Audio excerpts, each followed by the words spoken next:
Ou ainda não? Isso, pode falar. Meu nome é Maria Vitória Vieira Capote Gonzaga e eu autorizo o uso da minha imagem. Beleza, pode falar. Ah, tá certo, meu nome é Rogério Victor Satil Neves e eu autorizo o uso da minha imagem. Beleza. Gente, onde vocês estão aí agora, cada um de vocês? Só para as pessoas se localizarem. Qual a cidade, qual o país? Eu tô agora, nesse exato momento, eu tô na Espanha, em Reus, na Catalunha. E você, Maria? Eu tô na Grécia, em Atenas. Arrasou, gente. Eu queria começar, assim, agradecendo muito, muito, muito vocês dois, porque vocês disponibilizaram não só o tempo de vocês, que a gente sabe que é todo trocado aqui no Brasil e aí. Então, por exemplo, agora não é início da tarde aí, né? E eu queria agradecer vocês, então, não só por esse tempo que vocês separaram, mas também compartilhar a experiência de vocês, que é uma coisa que eu sei que é muito pessoal, apesar de envolver a vida profissional. Agradecer também à coordenação que fez um pouco desse intercâmbio, né? Desse intercâmbio de conversa entre a gente. Que bom que a gente se conheceu. E eu queria que vocês apresentassem um pouco de vocês, onde vocês se graduaram, qual o programa de intercâmbio vocês fizeram rapidamente. E depois eu começo as perguntas para vocês. Pode ser? Pode começar, eu acho, Certo. Maria. Então, eu graduei na UFSC em museologia faz 2 anos. E durante a graduação eu fiz intercâmbio em Portugal, pelo programa do Erasmus Mundus. E agora eu também estou fazendo um mestrado pelo Erasmus Mundus. Os dois. Arrasou. Pode ir, Rogério. Eu me graduei também pela UFSC em museologia. Eu fiz o mesmo programa que a Maria Vitória, o Erasmus Mundus, durante a graduação. Depois eu me formei, fui fazer um estágio profissional no Museu Peggy Guggenheim em Veneza. E agora é para começar o meu mestrado também do programa Erasmus Mundus. Agora eu não sei se vai começar, né, gente? Vamos ver o que acontece com essa pandemia, se vai adiar ou não. Mas é isso. E agora eu tô na Espanha, como eu disse. Arrasou, espero que tudo dê certo, Rogério. Eu até estava pensando antes sobre essa conversa e eu fiquei muito feliz de que vocês dois, tendo feito a graduação aqui na UFSC, estão conseguindo retornar um pouco do conhecimento de vocês para a gente que é estudante, para a gente sempre acadêmico. Então, de novo, obrigada, né? Eu queria perguntar para vocês dois, dá para começar então pelo Rogério, que falou por último, como que surgiu a oportunidade do intercâmbio na vida de vocês? De fazer intercâmbio, né, nesse sentido? Então, para mim, quando eu entrei na faculdade, na museologia, eu tinha algumas metas, assim, né? Uma das metas era fazer um intercâmbio durante a graduação. Então, essa ideia, ela surge no começo, quando eu entrei, e foi quando eu comecei a pesquisar bastante sobre o que é o intercâmbio acadêmico, porque existem várias modalidades de intercâmbio também, né? Dentro também, existem intercâmbios dentro do Brasil mesmo, que você vai para a Universidade Federal, intercâmbio internacional, então eu estava tentando compreender o que era de fato o intercâmbio, e já no começo da graduação eu comecei a meio que estudar, a tentar entender o que era o intercâmbio. Foi daí que surgiu querer fazer intercâmbio. Arrasou, Vitória. Maria Vitória. A minha foi um pouquinho diferente. Eu tive um namorado e ele tinha feito intercâmbio no Ciências Sem Fronteira. Então ele já tinha uma noção de como funcionava e meio que rolou assim um incentivo. Então eu sempre meio que procurava assim no site do Sinter, aquele momento da pausinha no estágio, a gente vai lá dar uma olhadinha. Foi assim, um pouco por acaso, mas ao mesmo tempo o interesse de procurar por isso é por causa dele. Então ele falava, não, mas se você precisar de ajuda com os documentos, eu posso te ajudar. Arrasou.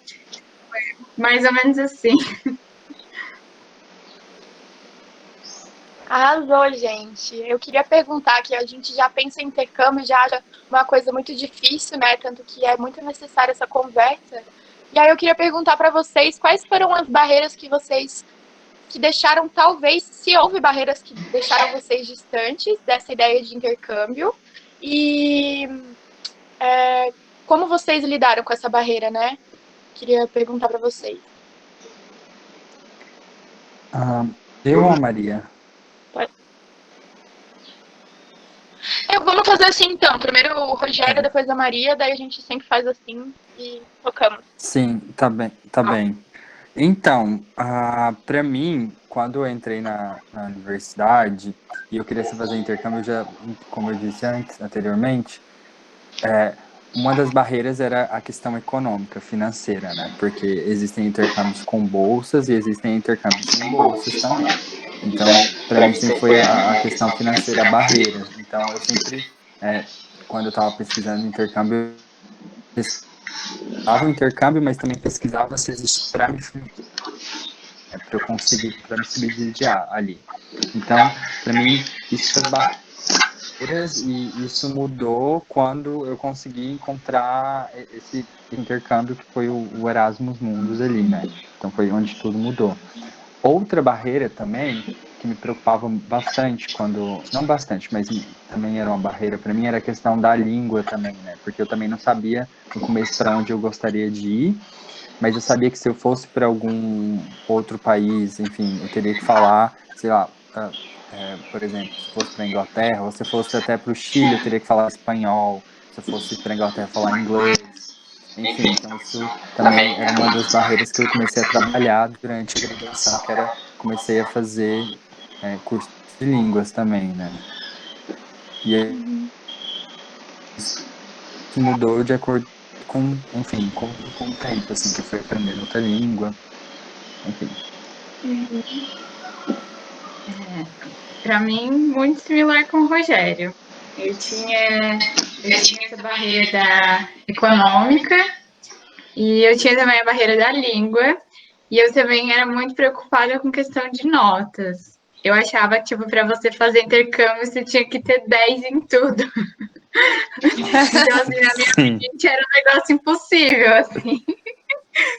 E aí mudou quando eu, tipo, vi esse programa. E aí eu fiquei naquela assim, vou aplicar. Não vai dar em nada, mas vou aplicar. Foi sentimento, assim. Eu falei, se eu não tentar, vou tentar. E mesmo no processo na hora de fazer a inscrição, eu quase desisti. Porque eu estava com um pouco de dificuldade na hora de traduzir, porque a inscrição tem que ser em inglês, né? E aí eu estava lá, tentando traduzir, constante o Google, e aí eu pedi ajuda para o meu ex-namorado. E aí teve um momento que eu até me irritei, porque eu não quero aplicar mais. Ele falou, não, aplica, ele desistiu. Porque até assim, na hora de aplicar no processo, eu ainda estava meio assim, não sei o que eu estou fazendo. Então, bacana, gente. Eu queria perguntar para o Rogério quais são os órgãos envolvidos no intercâmbio, no geral, assim, que você se lembra? E é isso. Então. Quais são os órgãos envolvidos no intercâmbio? Isso. Desculpa, porque eu tava. Deixa eu aumentar o volume um pouquinho. Beleza, não imagina.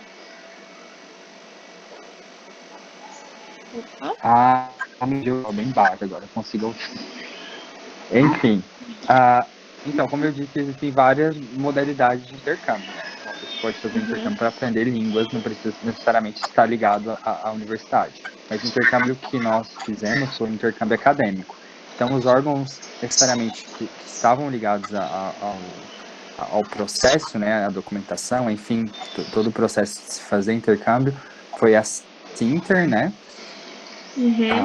E coordenação do curso. Além da universidade, que a universidade fora que você está também, né, que é um outro órgão. Mas tem esse primeiro passo inicial, né? A Sinter, para saber, porque ela que esse departamento que toma conta dos convênios que a universidade tem, e tem coordenação também, né? Porque você é daquele curso, então a coordenação tem que assinar alguns papéis também, então a coordenação acaba conversando muito com a Sinter para que isso seja realizado. A Sinter acaba conversando muito com a universidade que vai hospedar o estudante. A Sinter então, é só para a gente saber.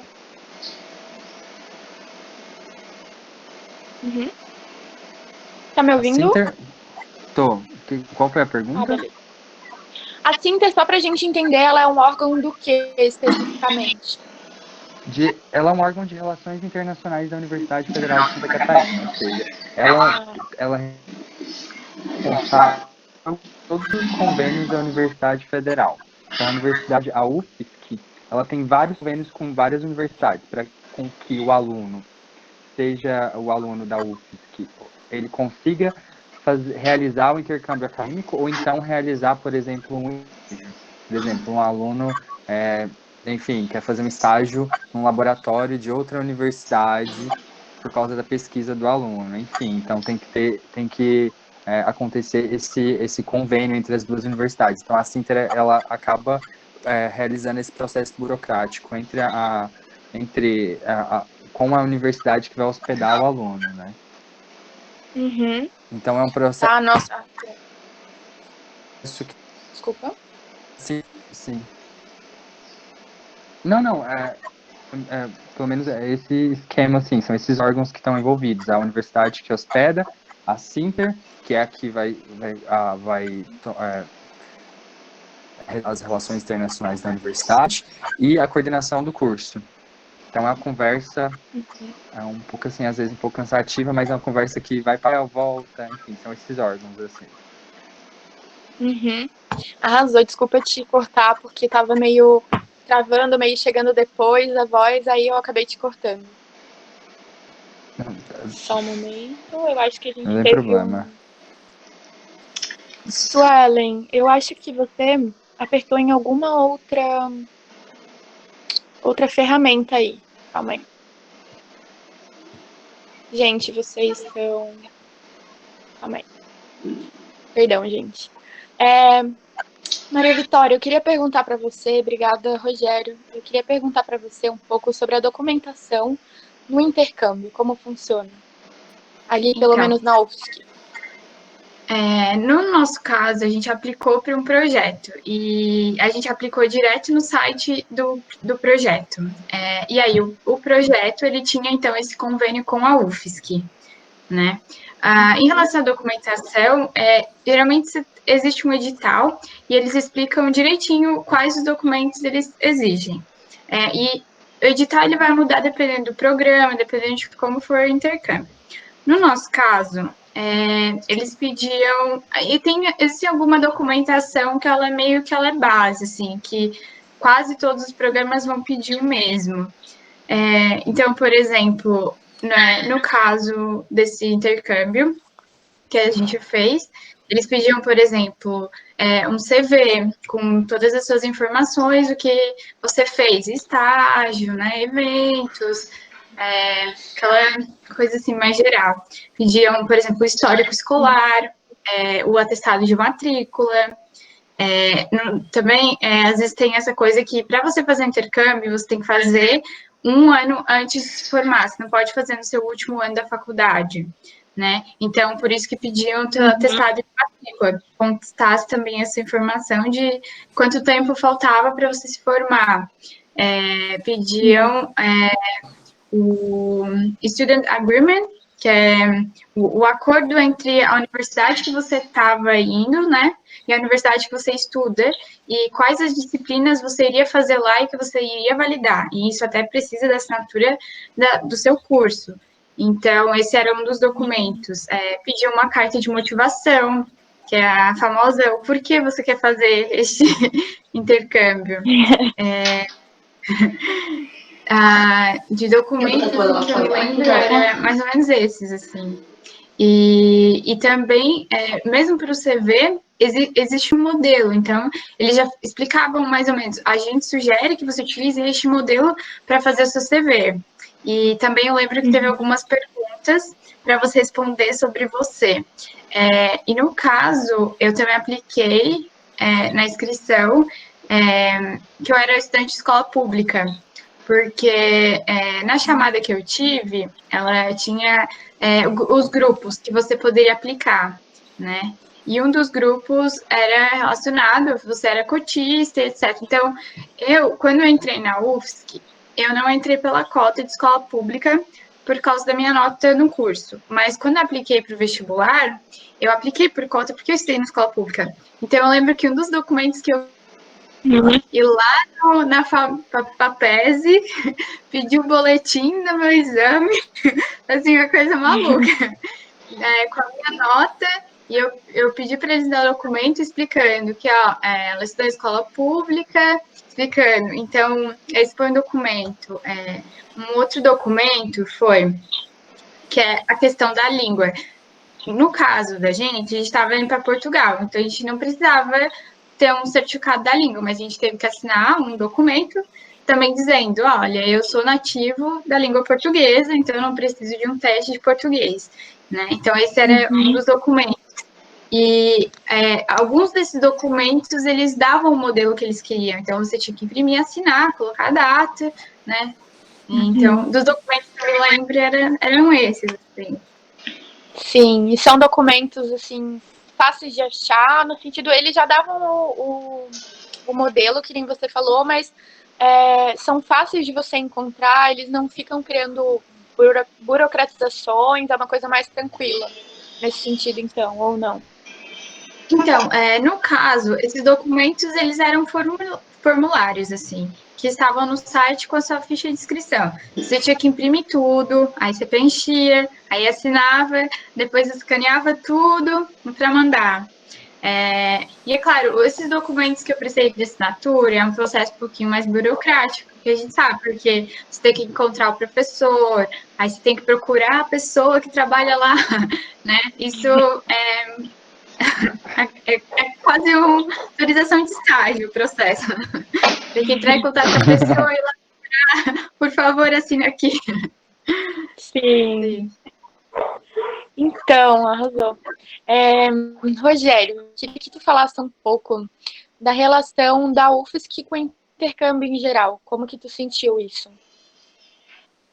Então, eu acredito, porque a minha experiência, relação da UFSC com o intercâmbio em geral. A UFSC, enquanto o nosso programa, ele era meio que muito independente, porque ele tinha uma plataforma específica, ele já tinha um convênio com a UFSC, né, o programa, então a gente aplicava pela plataforma e...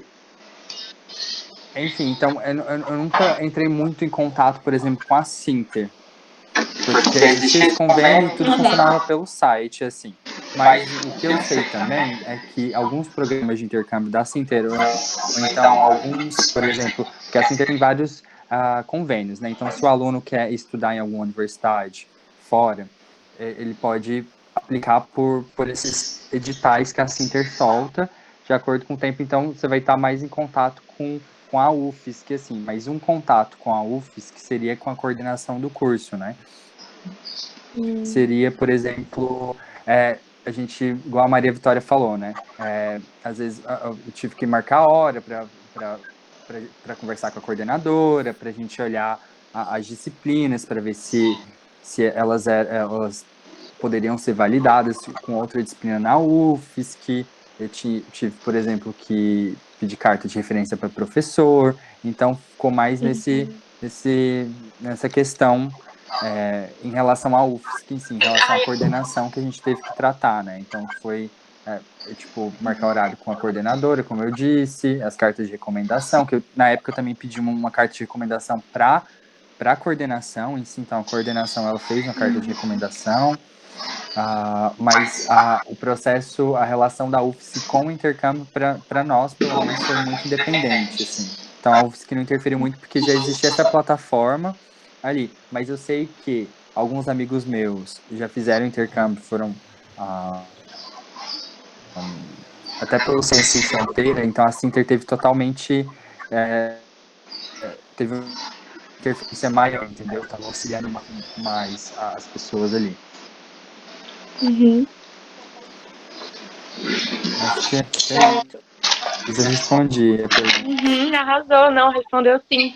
Até eu acho bacana a gente falar que até nesse sentido, se depender dessa bolsa que vocês fizeram também, é muito bacana pra gente que a da museologia estava pensando aqui, né? Porque a gente tem um contato muito próximo com os nossos coordenadores, é muito diferente de outros cursos que às vezes a gente nem sabe direito quem é o coordenador, quem, entendeu? Então, isso eu acho que foi muito bacana, assim, nesse sentido. Enfim.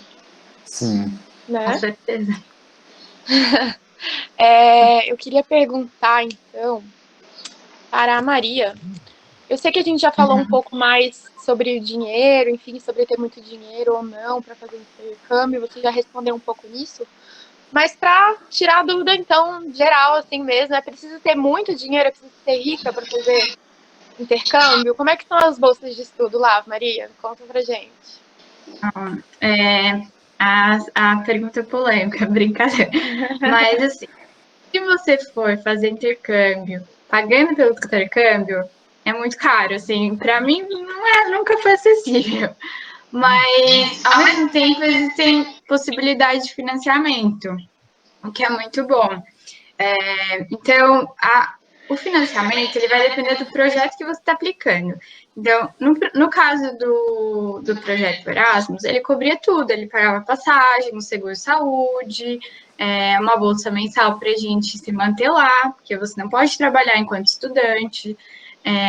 Então, no caso das bolsas do Erasmus, a gente tem um total financiamento.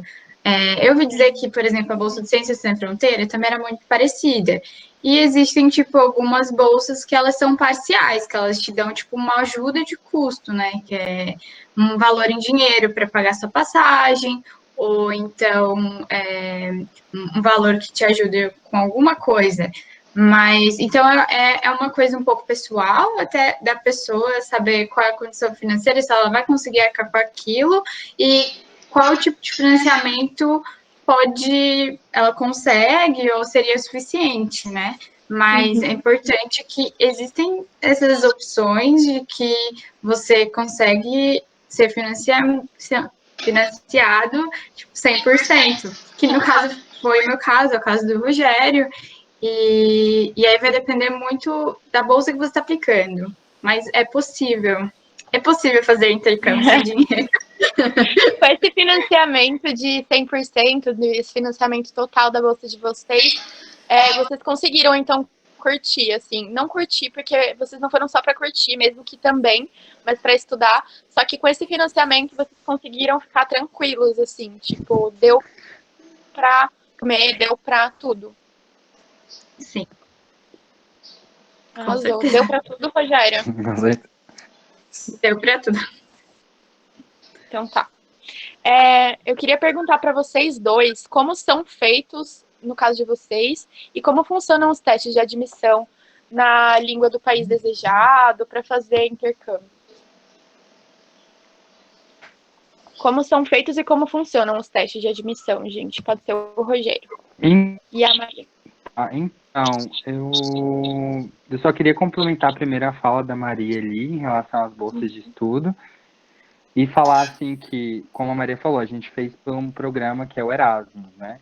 Enfim, mas falar um pouco também sobre a questão que a UFSC, ela tem um programa que chama Outgoing, eu acredito que seja esse o nome, que são você aplicar para uma universidade que eles têm convênio, né? Então, essa universidade, então tem uma lista de todas as universidades ali, e o que eu já vi de algumas pessoas, e também na época quando eu estava pesquisando sobre intercâmbio, é que a UFSC ela não te dá nenhum auxílio financeiro para fazer esse intercâmbio. O que você não paga é a universidade ali, né?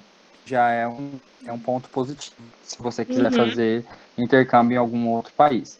Mas o que eles dão de dica, alguns amigos meus, era entrar no site da universidade que a UFSC tem convênio e ver se eles oferecem algum tipo de bolsa também, né?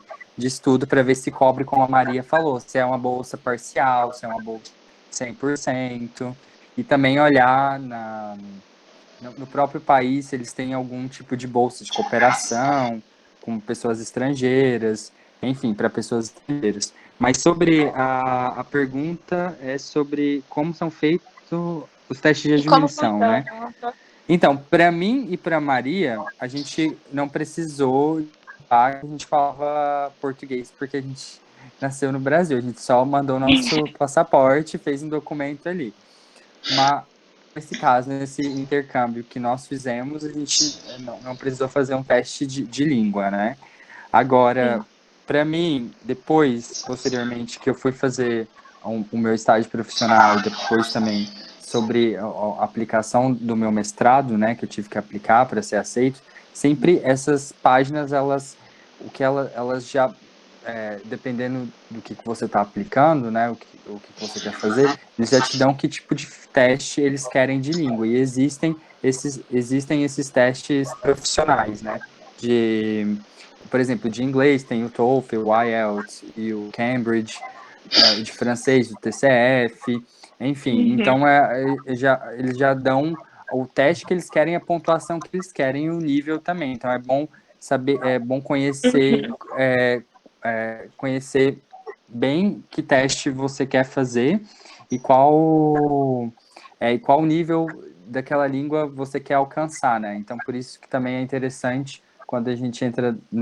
quando eu estava dentro da universidade, que eu já sabia para onde eu queria ir, mesmo que depois do intercâmbio em Lisboa, eu sabia para onde eu queria ir, e eu sabia que exigia um determinado nível da língua. Então eu comecei a estudar a língua e comecei a fazer esses testes. Mas acho que a Maria pode contar um pouco para a gente como é que é esses testes, assim, que a gente fez alguns, né, Maria?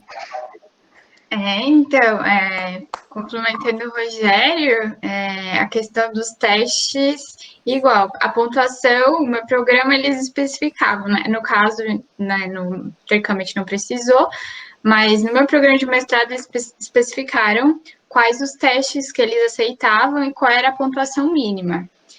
Se você tem menos que aquela pontuação que eles exigem, eles não aceitam, né? Mas também sempre é bom mandar um e-mail e perguntar: olha, eu tenho este documento, vocês aceitam? E os testes, eles têm uma validade de 2 anos. Então, você faz, então nem vale a pena fazer muito antes, porque ele só vai valer pelos próximos 2 anos. Então, você tem que também se programar, caso você esteja pensando em fazer um intercâmbio, em relação a até quando eu posso utilizar o teste, ou para quando eu preciso do teste, né? Porque muito dos testes você precisa marcar. Os testes, eles geralmente são pagos, eles são até um pouquinho carinho, então, e é um documento que você tem que fazer antes da aplicação. Alguns casos, eles aceitam você dar esse exame depois, tem um prazo, né? No caso de você fez o exame, ainda não teve o resultado, mas o prazo de inscrição termina antes de você ter o resultado. Então, você pode mandar um e-mail e perguntar. Às vezes, eles aceitam que você envie o resultado do teste depois. Os testes, como o Rogério falou, existem vários tipos, dependendo da língua e que você está pretendendo, né? E mesmo pela língua, existem testes que eles avaliam a habilidade diferente. Então, alguns testes eles avaliam a sua leitura, escrita, mas não avaliam a fala, ou vice-versa. Então, os testes, eles também são específicos no que eles avaliam. Em relação aos testes, tem um teste até da UFSC, que é o teste da UFSC que você pode fazer em departamento. Existem alguns programas que talvez aceitem, talvez não. E os testes, eles é mais ou menos, tem uma pegada meio Enem, assim, é uma coisa rápida e quando você vê, meu Deus. Então, é bom estudar para o teste também, porque não é só a questão de quão bem você fala a língua, mas a questão de você conhecer a prova que você está fazendo. Então, treinar a prova ajuda muito, e às vezes ajuda muito mais do que você saber a língua, né? E em relação Em relação ao teste, até teve uma época que, eu não sei se a UFSC, se ainda esse programa existe, mas a gente fez muito, que era o Idioma Sem Fronteiras na UFSC, que era muito bom. Inclusive, ele dava até preparatórios para este teste, para esses testes, né? Então, é bem específico, assim. Então, é um pouquinho pesquisar. Se você está pretendendo fazer intercâmbio, qual é o teste que aceita? Qual é a pontuação? Onde é que eu posso fazer? Quanto custa? Né? Será que esse programa aceita um teste da UFSC ou aceita um outro comprovante? Mas, geralmente, são o TOEFL e o IELTS. É os testes que a gente sabe que todo mundo aceita. Né? Sim. O que nos leva para a nossa próxima pergunta, que é muito interessante, que é como ter que estudar em outro idioma na prática, gente. Os dois podem me responder. Bom, eu posso responder pelo estágio que eu fiz, né? Que era um estágio que Sim. consistia de a gente era visto como mediador cultural ali, então todo dia a gente tinha que fazer uma apresentação, fazer uma visita guiada, não é uma mediação, uma visita guiada mesmo, sobre determinado artista da coleção, ou sobre a vida da colecionadora ali. Então, para mim, o processo de estudo em outra língua, ele, no começo, para mim, foi uma barreira, assim, né? Tipo, você pegar a sua mente e imergir dentro daquele ambiente, né? Mas com o tempo, acaba ficando bem fácil, assim. Pelo menos foi o que eu fui notando. Depois de um mês, eu comecei a me soltar mais. E tem também a questão de você conviver com pessoas que falam inglês, são nativas, e com pessoas que não são nativas também, que faz totalmente a diferença. Mas eu acho que é interessante no sentido que você está falando outra língua, você está aprendendo também com outras pessoas, assim, elas estão te ensinando, você está ensinando elas também. Mas, essa é a minha experiência, assim. Uhum. Maria, o que tu tens a... Então, a minha experiência é um pouco diferente, no sentido de que eu não tenho contato com pessoas nativas do inglês. Todos os meus colegas, eles são de países que não falam inglês, mas o meu mestrado é todo em inglês. Então, assim, eu acho que isso muda muito também, porque todo mundo está falando uma língua que não é a sua língua materna. Então, todo mundo tem esse momento de que você esquece uma palavra, ou de que você fala alguma coisa que é errado, ou talvez você erra um pouco na pronúncia. Então, existem erros que a gente nem percebe, porque a gente comete erro até falando português, né? Por que numa língua estrangeira a gente tem que falar a língua perfeitamente? Eu acho que isso até não existe. Então, no final, acaba que é mais descontraído, assim. Você, não sei essa palavra, aí você fala na sua língua e é parecida com a língua da outra pessoa e a outra pessoa entende. Porque você vê que, no final, você é preocupado em se comunicar. Então, toda aquela barreira linguística que você tem, você também perde um pouco. E, como o Rogério falou, o começo você fica um pouco nervoso e tal, mas depois de um tempo você acaba ficando mais tranquilo e fica tudo certo. E você vê que você está nervoso, não é só você. A grande maioria das pessoas também estão com o mesmo sentimento. Eles são muito rigorosos nesse sentido, assim, eles tipo, entendem que você está aprendendo, não vai ser uma coisa tão rápida assim, ou não, eles são de boa. Não, bom, eu acho que... Vou responder? Tá, responde depois. A questão...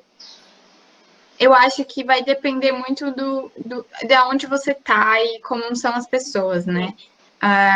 Eu acho que, no meu caso, eu não tive, assim, uma coisa de, esse rigor, né? Porque se você não sabia uma coisa, você falava, não sei isso, e tentava explicar de uma outra forma, ou você perguntava para alguma outra pessoa dizendo na sua língua, na minha língua se fala assim, não sei como traduzir isso para outra língua, porque também acontece que tem muita coisa que não há uma tradução, né, exata. Então é normal você não saber como falar, porque você está se expressando. Sim.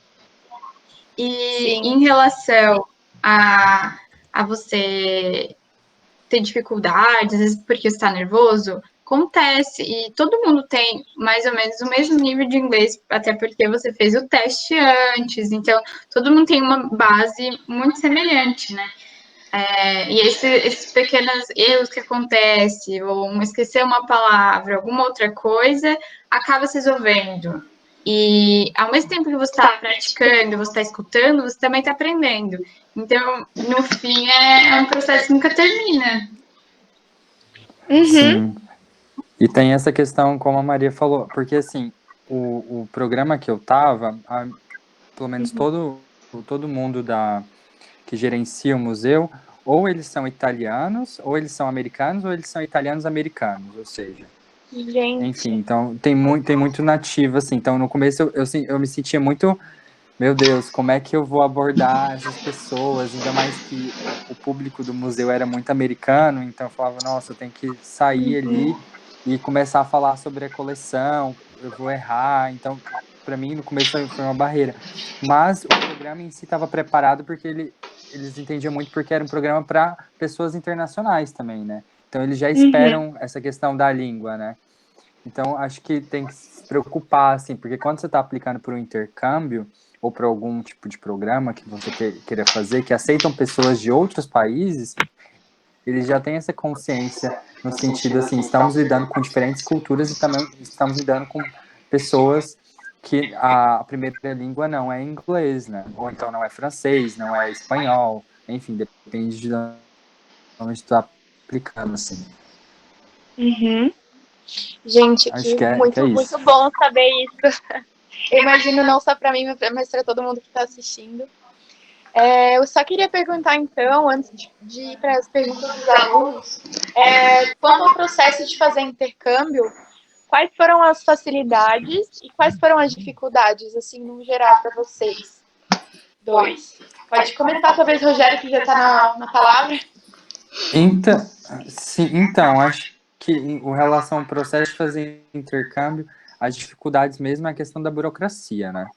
Que é essa questão da documentação, de conseguir documentos, questão também de mexer com consulado, com visto, que é enviar documentação, fazer entrevista, esperar, ou então, por exemplo, ter que esperar a questão da própria carta de recomendação, porque os professores não são obrigados a escrever a carta de recomendação, né? Eles escrevem se eles quiserem, né? Então, pedir, então é todo esse... Mas as facilidades,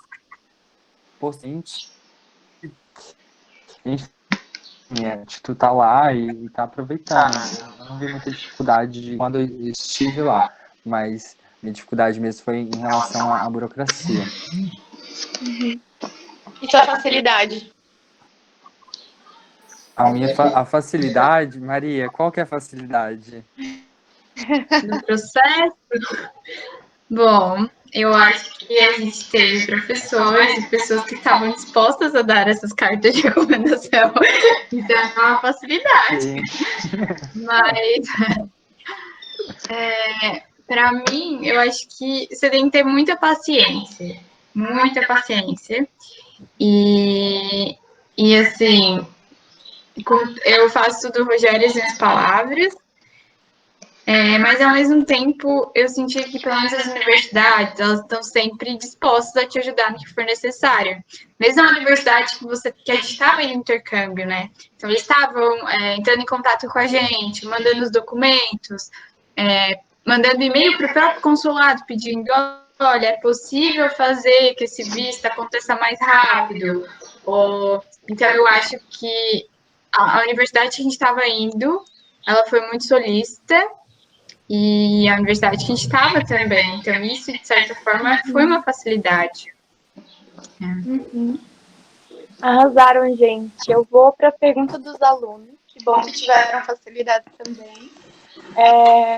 E antes de eu ir da pergunta dos alunos, que eles mandaram lá pelo formulário, e depois a gente talvez abra, para não sei se ficar muito longo ou não, para a pergunta das pessoas que estão online aqui.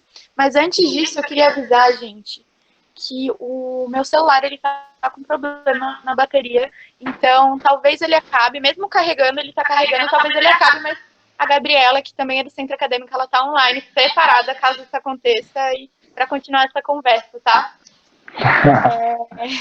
Tá bem. A internet, esse momento que a gente tá, infelizmente, tem nesse momento, né? Sim. Gente, eu queria perguntar para Maria. Ela já falou. Oi, pode falar, Rogério. Então, eu queria avisar que eu tenho um sobrinho de 5 anos, tá? Então, qualquer coisa, se vocês ouvirem, ele pode estar aqui na sala, enfim. Arrasou, gente. Conversar as coisas comigo. acontecem quando a gente tá no vídeo, né? Até seria muito bacana se ele aparecesse. Mas enfim. Gente, como a Maria já falou um pouco, você também, Rogério, sobre isso. Mas como funciona a validação do currículo no exterior? Então, Maria, tu responde em relação à em relação à validação, como eu falei antes, a gente teve que fazer esse acordo entre as disciplinas que você ia cursar, né, lá na universidade que você estava indo estudar, com a disciplina que você ia cursar no Brasil. Então, é um processo até similar quando você, tipo, tem uma graduação em História, começou museologia, tem que validar a disciplina. Então, é o mesmo processo. E antes de você fazer intercâmbio, você meio que tem que ter esse acordo, que é para você saber que, ok, esses matérias que eu estou fazendo lá, eles vão valer aqui. E então, tipo, esse é um processo que já acontece na aplicação. E aí, quando você volta do intercâmbio, você tem que ir lá e fazer oficialmente esse pedido, né? Ir no DAI, pegar a ementa da disciplina, a sua nota, que é a mesma coisa, basicamente. Aí, não sei se eu respondo a pergunta, se é exatamente isso. É isso. Também você já tinha falado antes, né? Que é o momento de sentar com o coordenador, com a coordenadora e conversar sobre isso, né? Então, eu queria perguntar para o Rogério. Rogério, você acha que os profissionais de museologia estão muito procurados aí fora? Então, eu fiz um intercâmbio acadêmico, né? Então isso quer dizer que eu tô dentro do mundo acadêmico, assim. Então eu nunca saí para o mundo profissional. Até o meu intercâmbio, até o meu estágio no Guggenheim foi um estágio profissional, mas foi um estágio acadêmico que a gente ficava estudando todo dia para apresentar sobre a coleção e tinha aulas ali também. Então eu nunca fui exposto ao cenário profissional europeu aqui, né? Então, eu não sei como é a questão do próprio museólogo aqui, até porque a museologia aqui, ela não é uma graduação, ela é um mestrado, né? Então, a gente tem a museologia enquanto mestrado, não enquanto graduação. Então, eu não poderia... o que eu posso dizer mais é sobre a minha questão acadêmica, né? E não da questão profissional em si, porque eu não fui por esse lado, assim, profissional. Então, eu não sei dizer como é que é o profissional museólogo, que se ele é requerido muito. Sim. Tu acha que... então, academicamente... Desculpa, te cortei. Não, academicamente, eu acredito que... Em que sentido, assim? Pode... Sim. A área da museologia, academicamente, ela é uma área muito procurada, assim, comparado com o Brasil, assim, pelo que você nota. É igual. Não, eu acredito que ela... Sim, eu acredito que ela... Pelo menos o que eu sinto aqui, que tem mestrados em museologia ou museum studies, né? Que é uma área que depende das pessoas. Eu acho que é bem relativo, É muito entende? relativo, Assim, né? tipo, é muito relativo no sentido, mas eu acredito que essa área aqui na Europa, ela seja procurada em relação às pessoas que querem trabalhar com patrimônio, querem trabalhar diretamente com museu, com administração, gestão de museu, gestão de patrimônio, que é uma área bem importante também. Porque aqui, pelo menos, e o que eu senti, assim, aqui, e quando eu estava fazendo meu intercâmbio na Universidade de Lisboa, ali da Nova de Lisboa, e também ali quando eu estava fazendo estágio no Guggenheim, que algumas palavras, alguns jargões da museologia são muito utilizados no âmbito em outras áreas, entende? Por exemplo, a professora de arquitetura falando, ou então as pessoas que fizeram. Eu tinha um amigo que fazia direito e foi fazer intercâmbio e sabia que era a questão de musealização, falava de musealização e era europeu, então era uma questão muito difundida. Talvez isso seja, enfim, talvez isso fale um pouco sobre essa questão da própria valorização da museologia aqui, mas eu não sei, assim, eu acho que é relativo também, de acordo com cada campo, assim. É um debate muito extenso, né, porque tu falou da gestão, tem toda a questão também de outras áreas, da restauração, enfim, é porque é outro contexto aí também, né, Europa e tal, papo para muita discussão. Deixa eu perguntar, então. Rogério, para ti mesmo também, eu queria te perguntar se o intercâmbio é muito puxado. Eu sei que isso também é muito relativo, mas você acha que o nível de esforço que você teve na graduação, junto com na hora do estágio, foi mais puxado, porque você teve que aprender outra língua e tal, ou, tipo, normalizou também depois de um tempo? Então, acho que para mim o que é puxado é, por exemplo, se eu decido fazer 12 cadeiras. Enfim, tipo, por exemplo, fazer 12 disciplinas, me envolver em muitos projetos, isso para mim é puxado. Mas em relação ao nível, se você está me perguntando o nível da UFSC em relação a ensino cheguei, eu tô com outras pessoas de outros países, eu acho que não, assim. Ela oferece uma educação assim, que eu diria que eu nunca tive nenhuma dificuldade de conversar com ninguém, eu me senti menor que ninguém, porque o ensino da Universidade Federal é incrível, assim, então, para mim, eu acho que é o mesmo nível. Então, se for essa pergunta em relação se é puxado, que eu tenho que aprender algo mais, ou que eu não tinha tanta referência, eu não fui bem preparado na Universidade Federal, acho que não, porque a gente é bem preparado na Universidade Federal, assim, tudo que eu estudei dentro da UFSC, enfim, as outras pessoas também estudaram e a gente estava no mesmo nível. Olha que bacana saber disso, gente, que legal. Eu acho que tá todo mundo também bem aliviado de saber disso. Eu queria perguntar para a Maria, ela já falou, você também, Rogério, isso, mas eu queria perguntar para a Maria como conseguir bolsas e auxílios. Como acontece isso normalmente? Então, a bolsa, a questão das bolsas, você tem que fazer um pouquinho de trabalho de pesquisa, assim, pesquisa de campo. Ir na internet, jogar um Google e sair lendo tudo que você encontrar. O site do Sinter, geralmente eles divulgam a questão, né, das oportunidades internacionais e as bolsas que estão relacionadas com a universidade. Porque nem tudo às vezes é conectado com a universidade, né? Então, por exemplo, em processo de bolsa, que vai ser o país que dá a bolsa, então ele vai ter a plataforma online, vai ter os pré-requisitos e tudo, e você tem que aplicar direto naquele site. Só que para lá naquele site, que você está aplicando para a bolsa, tem que aplicar para a universidade. Então, assim, é um processo um pouco de pesquisa, muita leitura. E assim, você vai encontrar muita bolsa, que às vezes você vai ver que não, isso não tá com uma cara boa, isso me parece um pouquinho lorota, aquela coisa assim. Mas tem bolsas que elas já existem há muitos anos, elas são tipo bolsas já consagradas. Então, por exemplo, Erasmus é uma dessas bolsas, né? E dentro do programa do Erasmus, ele tem vários projetos dentro. Porque o Erasmus, basicamente ele é financiado pela União Europeia e ele é feito para europeus.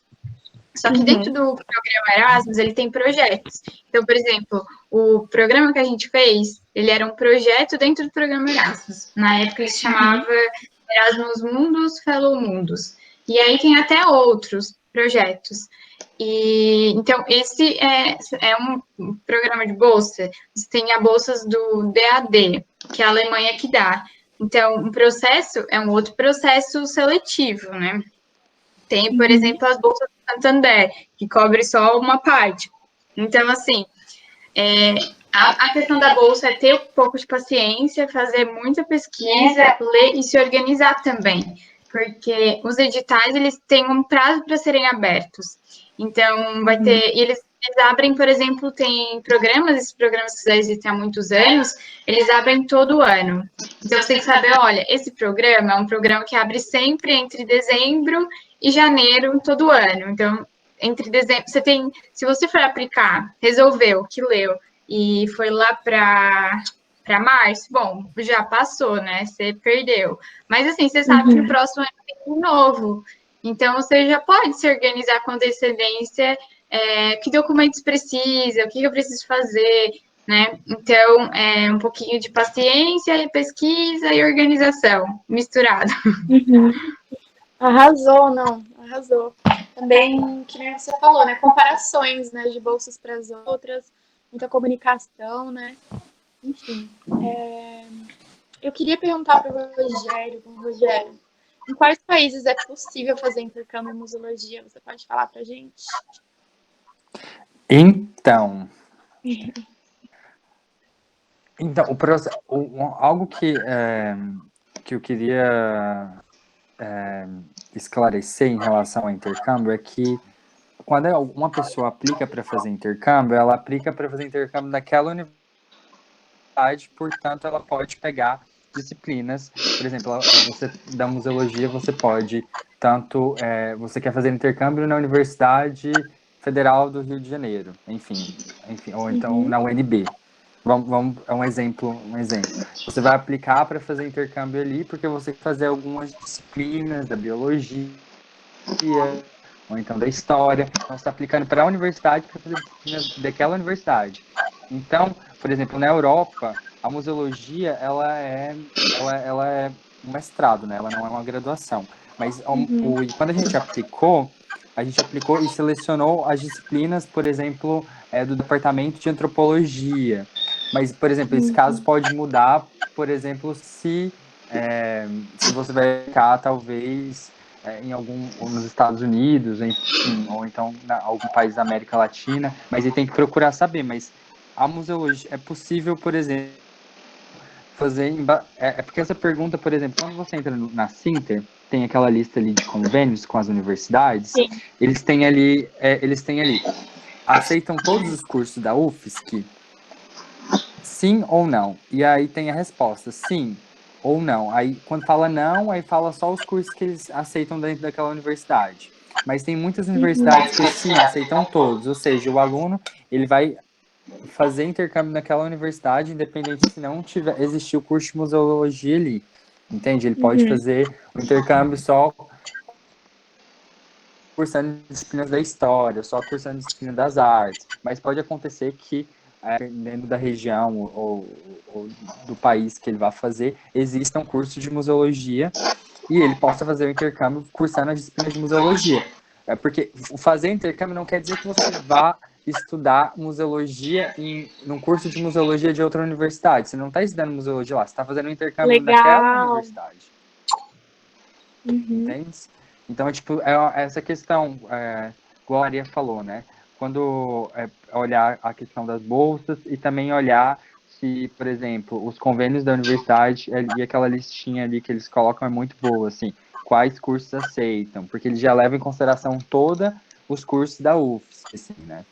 Então, pode-se fazer, em teoria, em todas as universidades. A museologia pode fazer intercâmbio.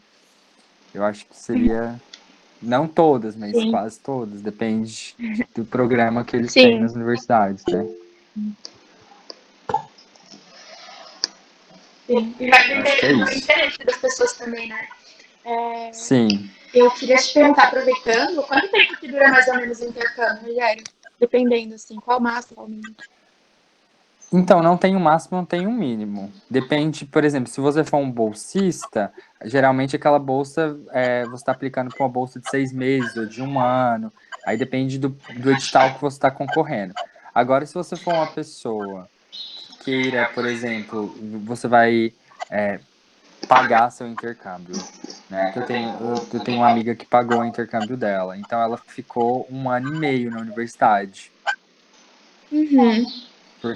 Mas assim, então isso é relativo também. Pode ser 1 ano, pode ser 6 meses, pode ser 1 ano e meio, pode ser 2 anos. Enfim, depende. Se for no caso das bolsas, depende do edital, né? E o limite de tempo que é a bolsa. E se for no caso de você financiar o seu próprio intercâmbio, você vê com a universidade parceira até quanto tempo você pode realizar o intercâmbio naquela instituição.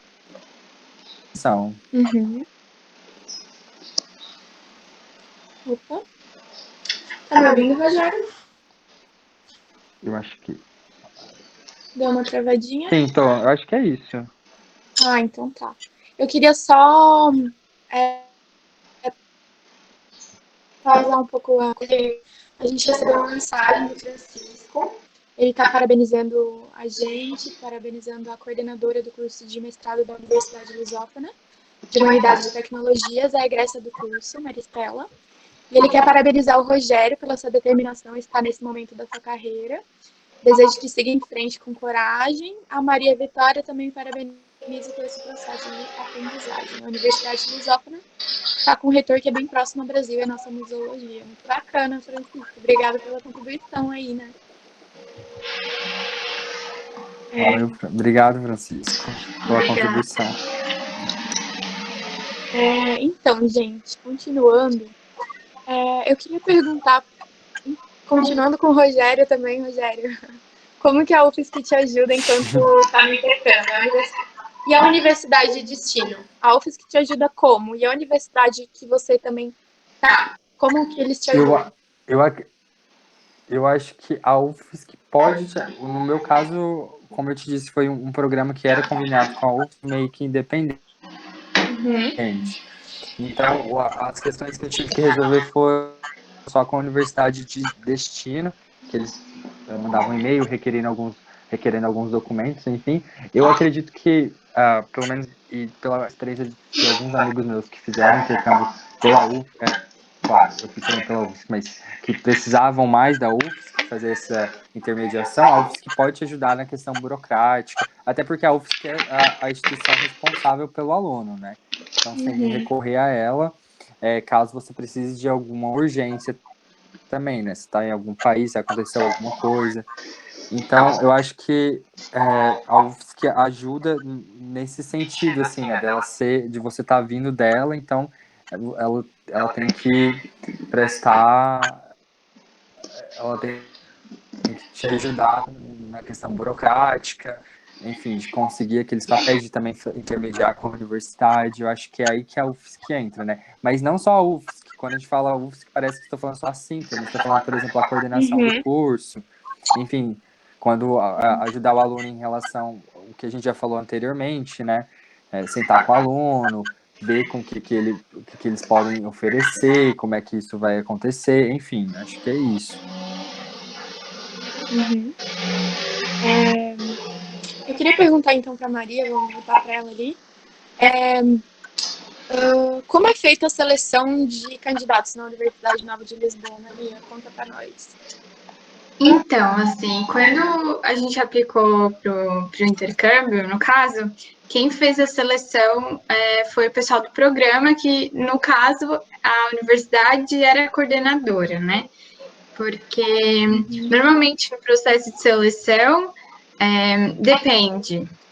Se você está aplicando e por exemplo, um convênio com a Sinter, é a Sinter que vai fazer o processo de seleção. O programa depende muito do programa. No nosso caso, a seleção foi feita pela universidade, que era a coordenadora do projeto, e eles analisaram os documentos que a gente enviou, né? Então, eles tiveram um prazo para sair os resultados, etc. No caso do intercâmbio, a gente não teve entrevista, mas, por exemplo, no mestrado que eu estou fazendo, a seleção também é feita pela universidade coordenadora, geralmente tem alguns professores que vão fazer parte do comitê da seleção, que a gente não tem acesso, a gente não sabe quem é, a gente não tem nenhuma informação sobre isso, eles não divulgam, a gente sabe que a gente manda os documentos e espera a data.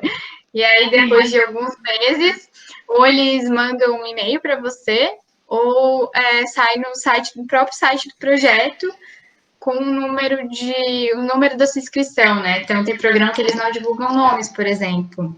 No caso do intercâmbio, eu lembro que saiu o resultado no site com o meu número de inscrição, que eu pude conferir, e depois eles mandaram daí um e-mail, né, oficializando e pedindo para você assinar o aceite da bolsa.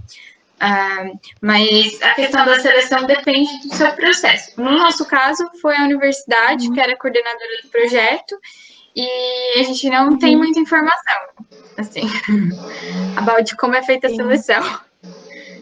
Quais são os critérios, né? Em relação aos critérios, sim. No edital, eles informam, né? Por exemplo, cada pré-requisito vale 10 pontos, por exemplo, e no final vale 100, né? É até um pouco similar com os processos que acontecem no Brasil de alguma forma. Então, por exemplo, a sua carta de motivação, vamos te dar 10 pontos, né? Tem alguns requisitos que a gente percebeu que ao longo do tempo que todo mundo mais ou menos ganha a mesma pontuação, né? Por exemplo, uma carta de motivação, a não ser que você faça uma carta de motivação muito ruim, mas quem consegue as cartas, por exemplo, né? É uma avaliação meio subjetiva até, de alguma forma.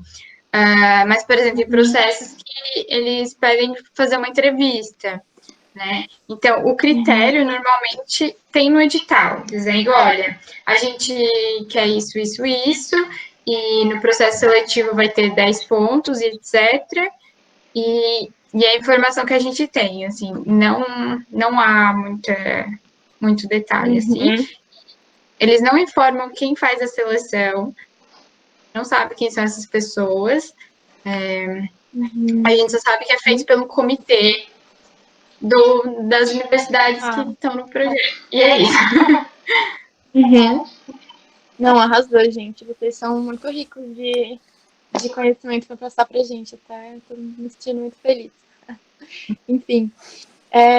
Aqui tem uma pergunta que eu quero até perguntar. É para Maria essa pergunta.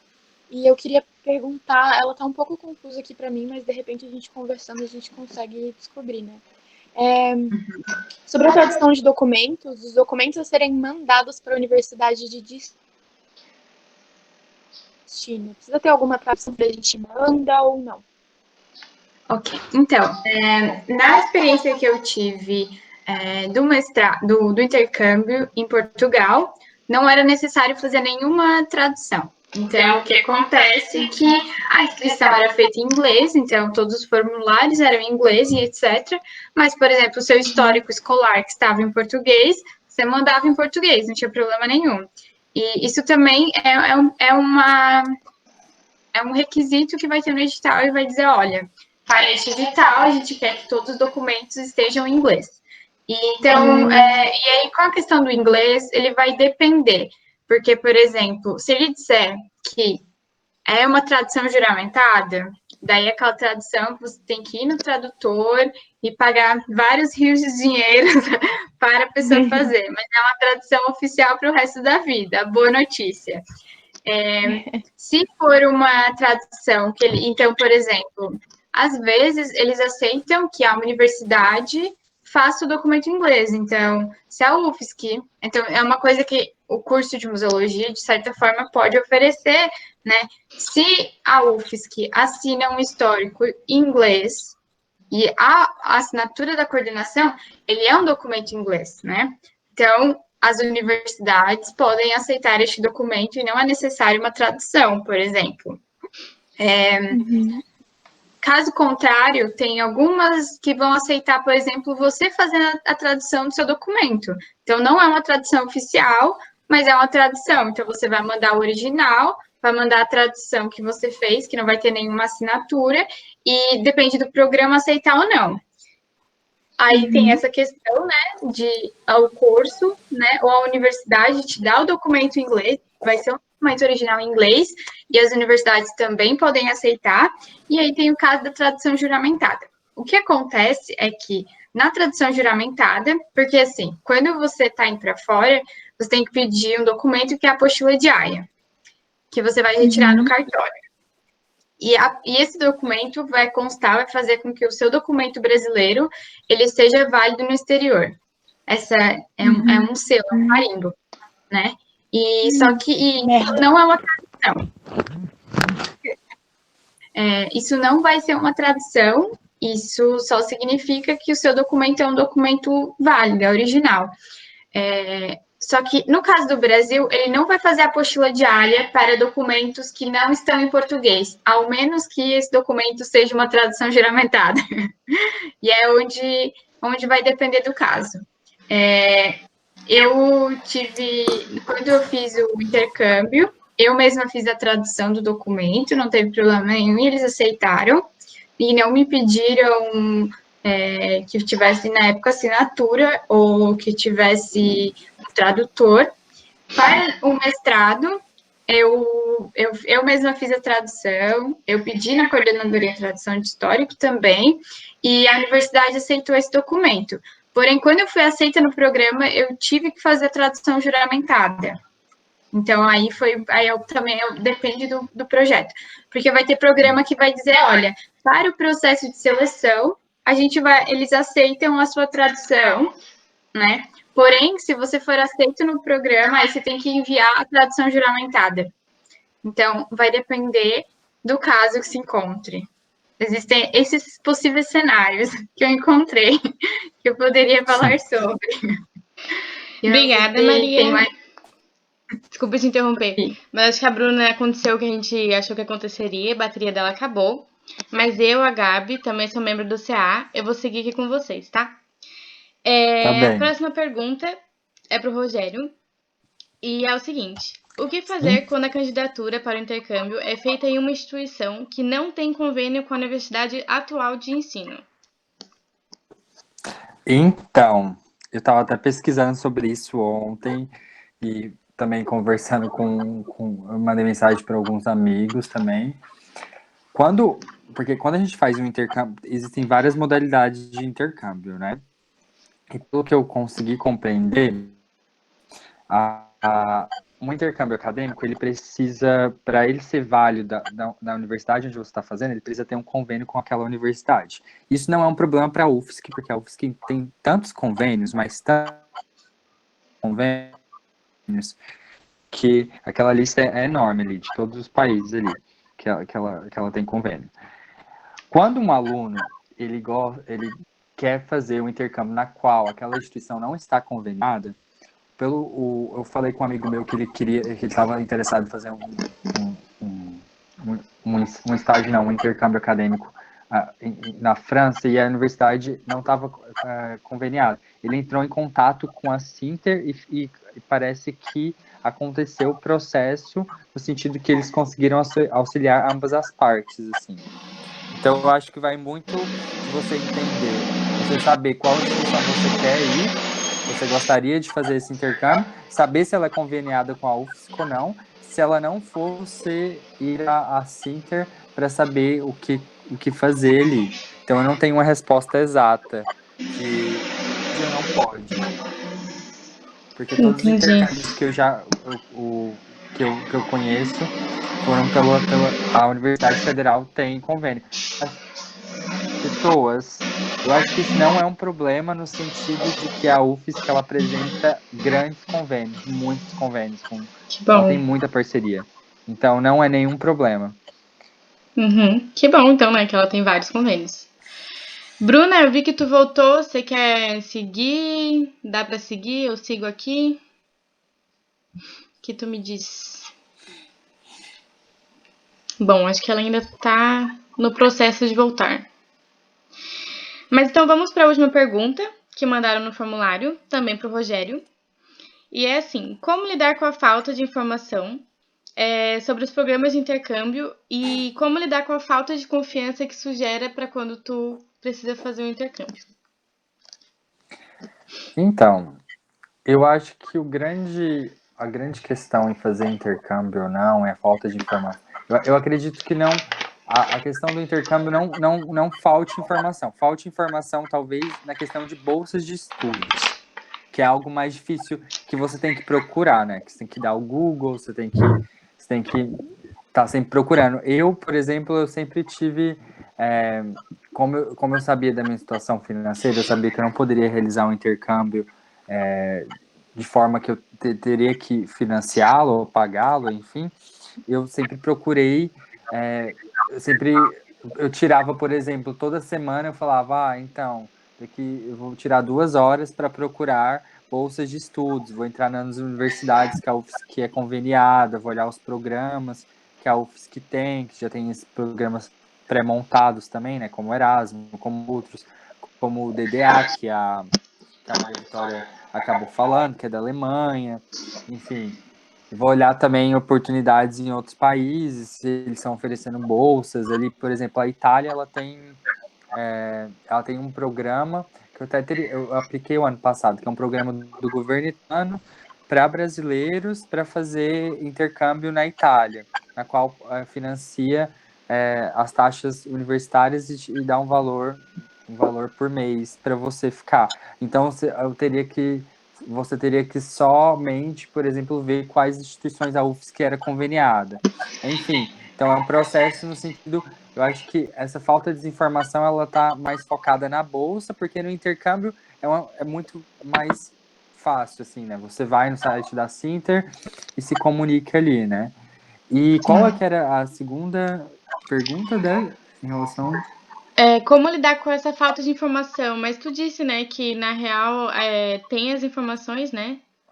Só que... Sim, o problema mais é a bolsa, assim, que essas informações estão mais escondidas. As informações do intercâmbio, de realizar o intercâmbio, eu acho que não é um problema.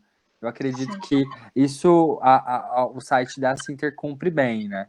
Agora a questão das bolsas, de ler os editais, enfim. Então, eu acho que essa desinformação, entre aspas, assim, esse foco em relação às bolsas, assim, como é que elas funcionam, porque também é uma questão meio complicada, né? No sentido que, às vezes, a gente lê uma notícia, por exemplo, tem esses sites de intercâmbio, né? Estudando, enfim, não me lembro agora, mas que a gente fala, intercâmbio para tal lugar. Aí você vai ver, e aí, tipo, é um intercâmbio que você tem que pagar, né? Então tem a informação do intercâmbio, mas não tem informação da bolsa, então acho que tá mais nesse sentido, assim. Sim. E não desanimar, gente. Eu acho que essa também a minha palavra final, assim. Não foi também fácil achar um intercâmbio que eu poderia, enfim, que tipo que dava bolsa, assim. Não desanimar, também é projetar para onde você quer ir. Enfim, eu quero ir para aquele país, então qual língua fala aquele país, é entender, por exemplo, como a gente falou anteriormente, que falar uma língua é muito diferente de fazer um teste de línguas, porque é uma coisa muito mais técnica, é entender como é que aquele teste funciona. Então, é um planejamento antes. Eu acho que vai muito dessa questão de planejar. Até aquelas pessoas que querem pagar pelo próprio intercâmbio. Por exemplo, eu tenho um amigo que ele queria muito ir para o Chile, assim, e ele tinha juntado uma grana, enfim, para fazer o intercâmbio pela UFSC, mas é um processo que demanda planejamento, assim, não é um processo que em um mês você vai, vou conseguir toda a documentação, é um processo que você tem que entender para onde você quer ir, quais os documentos básicos, como a Maria, por exemplo, ela citou, enfim, requer um planejamento, assim, e requer também, antes de aplicar, antes do prazo, uns 2 meses, eu acredito, 3 meses, enfim. É isso. Né? Tem que ter um planejamento, tem que pesquisar bem. Mas, tinha mais uma pergunta, na verdade, que eu esqueci de dizer. Mas é o seguinte, como que tá a situação do intercâmbio nessa situação de pandemia, né? E como que isso vai ser tratado? Vocês sabem responder? Qualquer Rogério ou Maria podem tentar. Não sei responder. Eu acredito que todo dia é uma informação nova. Mas o que eu posso responder é que o meu programa de mestrado, que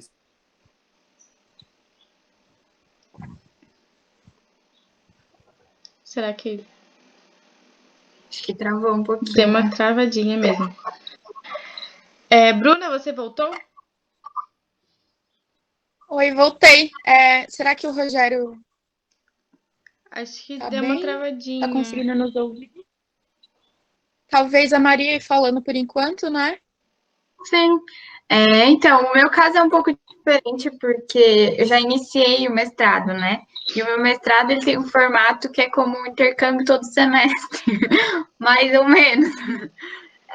Então, assim, quando eu comecei o mestrado, eu já tinha um calendário de atividades, então eu sabia que, olha, meu primeiro semestre vai ser em Roma, o segundo semestre vocês vão para Atenas, o terceiro semestre vai ter pessoas que vão para um lugar e vai estar para o outro, no outro semestre vai acontecer isso e aquilo, então a gente já tinha isso programado já ano passado, né, quando a gente iniciou. E o que é claro que com a situação da pandemia foi modificado muitas coisas. Então, por exemplo, as aulas agora estão sendo online, né? As universidades estão fechadas ainda. Só que tem a questão da reabertura. Então, eu tive viagens que foram canceladas, que era para ser viagem de estudo, e a gente ainda não tem informação de quando elas vão acontecer. E eu sei que a questão da mudança dos semestres, estamos mantendo ainda, né, isso. Então, até porque que as fronteiras vão abrir. Só que no caso da gente, o próximo semestre é um estágio. Então, o estágio ele vai depender de como vai ser a instituição que a gente vai trabalhar. E a questão da pesquisa, e tá tendo aulas, estão acontecendo todas pelo Zoom.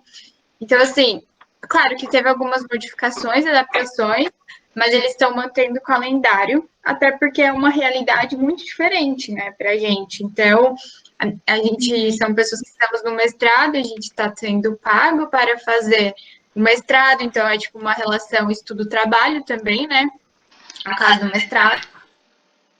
O calendário, ele está assim, está sendo mantido, assim, quase assim, tem que ser feito. Porém, o próximo ano de estudante, os professores comentaram que talvez eles não comecem como deveria, né? Porque agora, em setembro, é para entrar uma nova turma de estudantes para o segundo ano, né? Então, parece que talvez estudantes não entrem agora no segundo, eles comecem só no próximo ano ou no próximo semestre. Ainda não foi decidido, né? Então, para a gente que já está dentro do mestrado, está sendo mantido, as bolsas estão sendo pagas normalmente, as aulas elas estão ocorrendo no mesmo horário das aulas presenciais, inclusive, a gente até está tendo bastante trabalho e o nível de dificuldade é até maior, porque uma coisa é você estar numa sala de aula, você conversar com seu colega e resolver o problema, outra coisa é você tentar fazer, né, discussões, desenhos, né, porque o mestrado que eu faço tem arquitetura, é muito mais difícil, eu acho, né. Então, assim, foi mantido e a dificuldade aumentou um pouco, né, e algumas coisas foram perdidas no meio do caminho, assim. E para os novos alunos não dá informação, talvez eles não iniciam quando deveriam. Ai, obrigada, Maria Vitória, excelente. Não sei se o Rogério ele conseguiu voltar, mas eu não sei se ele está conseguindo falar com a gente. Será, Rogério? Dê um alô se você conseguir falar com nós. Alô, consegui. Oi! Caiu aqui. Maravilhoso, pode falar, amigo. Então, não, onde eu parei, gente? Agora eu me perdi. Porque eu continuei falando e só percebi. Coronavírus. Não, eu acho você estava que o que é falando que é muito. Cada dia é uma coisa nova, né? Cada dia é algo novo. A gente não sabe o que esperar, mas como a Maria disse, é meio que incerto, né? E, por exemplo, a minha turma desse Erasmus, eu acho que ela vai começar só o ano que vem. Ou em maio, ou em setembro do ano que vem. A gente não sabe, né, como é que vai estar a situação aqui. Acho que é isso. A gente tem perguntas? Mais de alguém? Acho que tem, né? Temos perguntas. Vocês querem que eu leia? Eu posso ler. Sim. Em relação ao Ian, querido, mandou uma pergunta sobre o Erasmus. Não ter feito intercâmbio durante a graduação prejudica a sua aplicação? Gente, o que vocês acham? Não prejudica. Pelo menos pelo... Agora eu tô conhecendo os meus amiguinhos que vão entrar, né? Nessa turma agora. E tem uma brasileira, ela fez história na UDESC, enfim. E ela vai entrar. E a gente tava trocando figurinha e ela não fez nenhum intercâmbio, assim. Ela nunca tinha saído da UDESC, assim. Então é muito mais... uma dica pro Ian, talvez, é você aplicar, independente do programa, pode ser Erasmus, pode ser outro também, quando você está procurando também uma bolsa de estudo, é você aplicar para um programa que realmente está conectado com o que você estuda. Por exemplo, então, museologia, questões de patrimônio, então as disciplinas que você cursou, os artigos ou as publicações que você escreveu, ou então os seminários que você, enfim, ouviu, enfim, criar um perfil, aplicar para um perfil de programa que corresponda ao teu perfil. Mas não, o intercâmbio durante a graduação ela não prejudica nem um pouco. Pelo menos até as pessoas que eu conheço não, assim, não fizeram e estão dentro do programa com bolsa. Mas a Maria conhece mais gente. Não, eu acho que é mais ou menos isso, né? É claro, é uma ajuda, mas da mesma forma que fazer estágios também é uma ajuda, participar de eventos também é uma ajuda, né? Então, acho que tudo é importante, não só a questão do intercâmbio, mas das outras possibilidades que você pode ter dentro da universidade, né? Que também é muito importante, ter uma monitoria talvez ajuda, né? Então, eu faria do Rogério as minhas palavras, né? E no meu caso, eu tenho colegas que fizeram intercâmbio, mas eu tenho colegas que também nunca fizeram intercâmbio. Então, é um pouco relativo, né? Sim. Gente, alguém tem mais alguma pergunta que quiser enviar agora? Ou talvez até falar aqui, né? Deixa eu ver. Se manifesta, por favor. Acho que, por enquanto é isso. Talvez se mandarem, daqui a pouquinho a gente volta no assunto. Mas eu queria aproveitar para agradecer vocês dois. Eu acho que não poderia ser mais enriquecedora essa conversa, porque vocês trouxeram muitas informações bacanas. Gente, essa questão do intercâmbio é uma questão que todo mundo tem dúvida. A gente vai tentar, com certeza, vai conseguir, né, publicar essa chamada, essa conversa, porque teve muita gente interessada, muita gente que não pôde vir, inclusive, tá? Eles falaram pra gente que era bom que a gente gravasse. E, gente, vocês dois são sensacionais. Muito obrigada de novo por vocês terem se disponibilizado um tempo, ainda mais nessa loucura. A gente não quer falar com as pessoas porque a gente está num momento de crise mesmo, né? Tá todo mundo passando por várias coisas. Eu acho que aqui no Brasil, mais ainda por várias questões raciais que vem acontecendo desde 1500, não é mesmo? Sim. E assim, muito obrigada mesmo.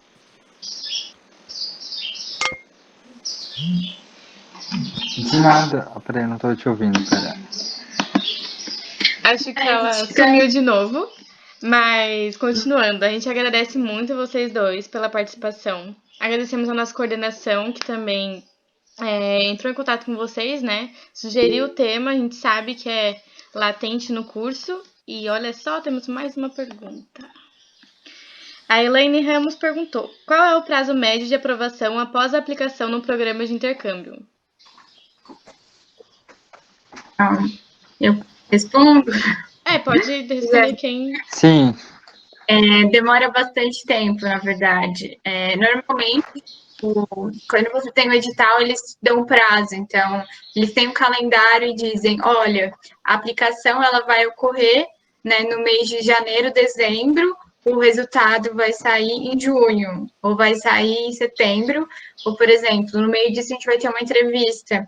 Mas eu acho que demora alguns meses, assim, pelo menos uns 3 meses, 4 meses, dependendo do programa, até mais. Mas, assim, sempre sai antes do semestre começar, né? Então, por exemplo, pegar o exemplo do Erasmus, normalmente a chamada para a bolsa, ela termina mais ou menos em janeiro, fevereiro, às vezes até março. Só que as aulas é que elas começam em setembro, outubro. Então, assim, antes de junho até julho, os resultados já saíram, porque as pessoas precisam ter tempo para fazer o visto, né, para dar entrada com as outras documentações. Então, assim, demora um pouquinho, mas normalmente você tem essa informação. E se você não tem, pelo menos uns 3 meses, sabe? Legal. Mais alguma pergunta, pessoal? Os agradecimentos já foram feitos. Não sei se o Rogério e a Maria querem falar mais alguma coisa.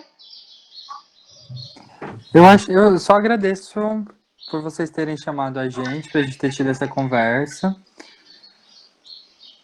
E também, só o que eu disse, eu não sei se já tinha cortado, mas ter motivação e saber, assim, procurar, enfim, se planejar. Sim. E aplicar para tudo que você vê, assim, pelo menos foi a minha estratégia também. Né? Teve muita coisa que também eu recebi não, né? Então, com certeza. Para muito programa também. Teve programas que eu recebi sim, teve programas que eu recebi não. Acho que também é a tentativa. Sim, com certeza. Tem que ter persistência, né? Alice Jacomassi perguntou: o financiamento cobra moradia? Posso responder? Pode. Tudo bem. Em relação ao financiamento, normalmente eles também especificam que cobre. Normalmente eles não, assim, tem alguns casos que vão dizer, olha, a gente cobre moradia, depende do edital. Eu posso dizer no nosso caso, no caso do intercâmbio, eles não cobriam, eles cobriam no sentido que eles vão te dar uma bolsa mensal no valor X. E esse valor X é o suficiente para você pagar a sua moradia, pagar a sua alimentação, seu transporte, né? Então, normalmente, a bolsa, ela é suficiente para você se manter o mês todo pagando a sua moradia. O que acontece é que a universidade, ela pode ter uma residência estudantil e a universidade pode te oferecer, talvez, uma vaga na residência e você paga, às vezes você paga, é claro, às vezes ela pode ser gratuita, então vai depender muito da universidade que você está indo, né? E vai depender também de como é o edital. Talvez o edital não te dê uma bolsa mensal, mas, por exemplo, te dê um lugar para morar, né? Então, isso pode ser um pouquinho relativo. No caso da experiência que eu tive, eu tinha bolsa mensal, e eu escolhi ficar na residência da universidade, então eu pagava para a universidade para estar lá com o dinheiro da bolsa que eu recebia. Ok, obrigada, Maria. Então, a gente já está aqui 1h30 falando sobre isso. Eu agradeço de novo vocês e a todo mundo que estava aqui assistindo. Mas eu acho que é isso, então. Ok? Ok, obrigado vocês por receberem nós. Eu que agradeço e até uma próxima. Muito obrigada, Até uma gente. próxima. Foi um prazer. Eu que agradeço. Tchau. Prazer, gente. Tchau, gente. Tchau, tchau. Muito obrigada.